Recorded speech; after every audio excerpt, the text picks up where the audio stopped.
The Supreme Court will be hearing arguments on April 25th on the travel ban case. Tell us how we got to this point.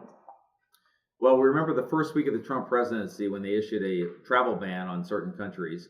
That led to a second ban and then a third ban and a lot of litigation. The bottom line is both the Ninth Circuit and the Fourth Circuit Courts of Appeals have blocked implementation of the ban in most cases.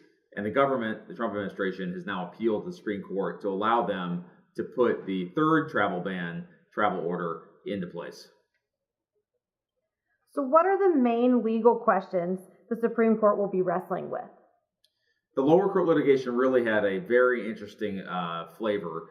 The government argued that the president has basically very broad powers to decide who comes to the United States with a visa or otherwise, which has been the history of our country for many years. Broad executive power on admissibility.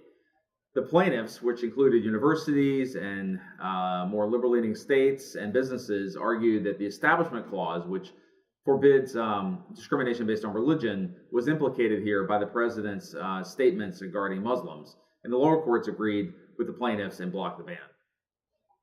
So what is your prediction for the ruling? And why is this case so important?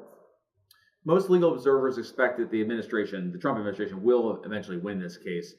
That the power of the executive branch to decide admissibility and who comes through our borders is a power that cannot be restrained, notwithstanding rhetoric from the president or the chaotic nature of how the executive orders were issued.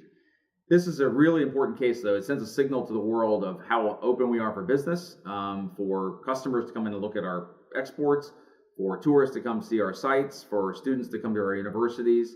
And so many people are looking at this case not just as a matter of executive power, but a question of how open is the United States. Do we want people to come see our shores, to interact with our people, to see our values? So it's part a legal question and part a very important question of economics and American values.